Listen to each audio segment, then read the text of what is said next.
สบายดีพี่น้องFCลาวเนี่ยไทยพี่น้องประเทศต่างประเทศวันนี้จันต้นแนลผู้ว่าเพิ่นมีอันยา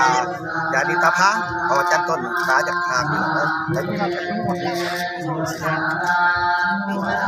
อยากทำพวกได้พาสัจจะรักตายก่อนก็ได้พี่น้อง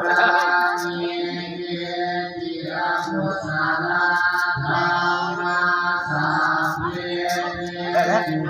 แซ่บป่ะแซ่บเป็นแซ่บมันสิบ่ไล่เข้าตาบ่เลยรักไว้บ่ดีน่ะ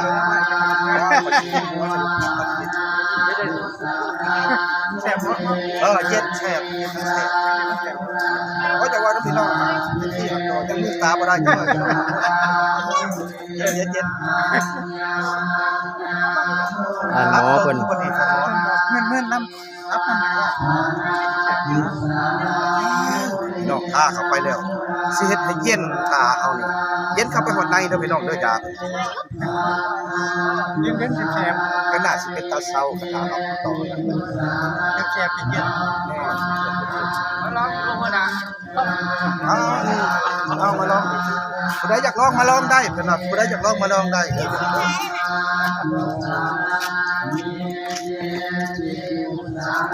รับไปทุกคนรับไปทุกคน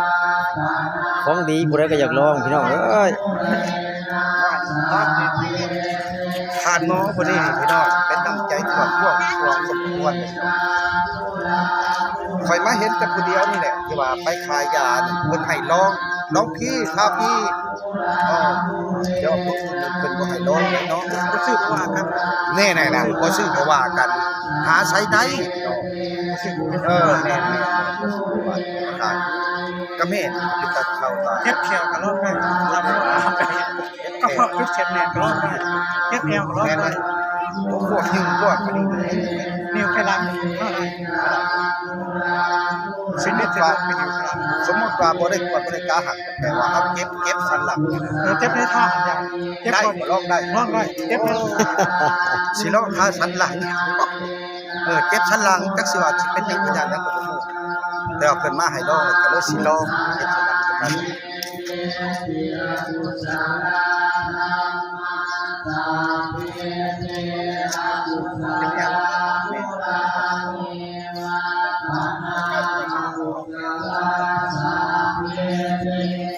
รู้สึกว่าเย็น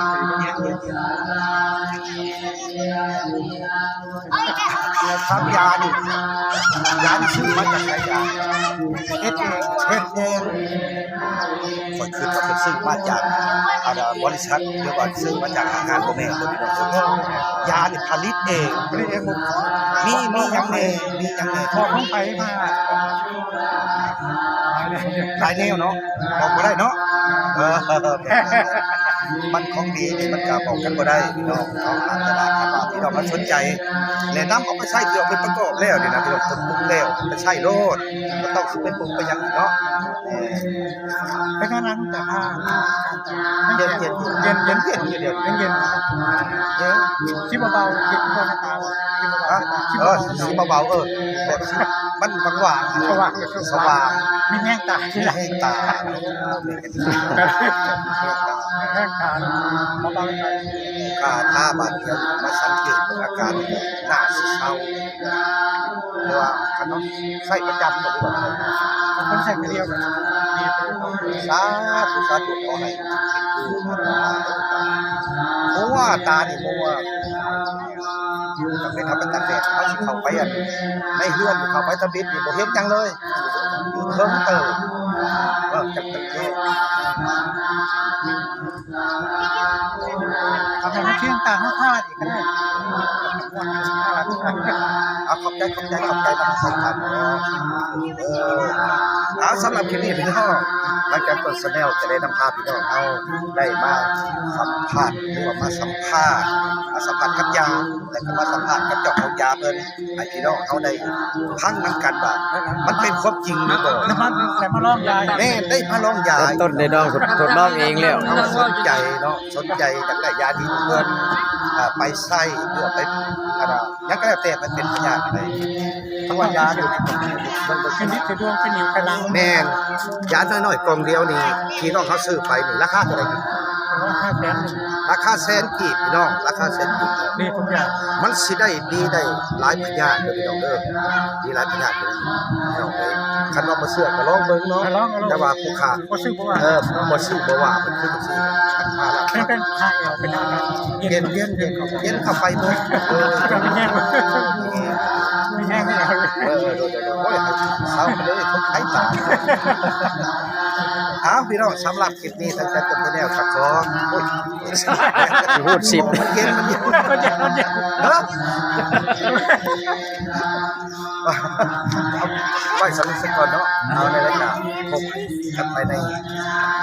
โอกาสหน้าพอกัน ก็เท่านั้น